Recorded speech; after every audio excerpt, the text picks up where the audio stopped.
গতকাল মাইলস্টোনে ক্লাস 4-এর একটা বাচ্চার জন্মদিন ছিল। সন্ধ্যায় তাদের বাড়িতে জন্মদিনের অনুষ্ঠান হওয়ার কথা ছিল। অনেক আত্মীয়স্বজনকে দাওয়াতও করা হয়েছিল। অথচ ছেলেটা চলে গেল না ফেরার দেশে। হয়তো জন্মদিনের দিন সকালে সে তার মার কাছে আবদার করেছিল, মা আজকে স্কুলে যাব না। মা হয়তো জোর করে স্কুলে পাঠিয়েছিল।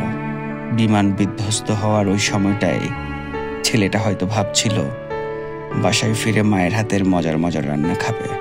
জন্মদিনে কে কি উপহার দিবে এইসব নিয়ে হয়তো তার মনটা অনেক বেশি খুশি ছিল। কে জানতো চোখের পলকে সব ধূলিসাৎ হয়ে যাবে। সন্তান হারানো বাবা মা জীবনে এই কষ্ট বয়ে বেড়াবে।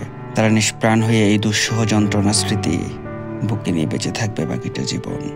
আল্লাহ, তুমি প্রত্যেকটা বাবা মার হৃদয় শীতল করে দাও।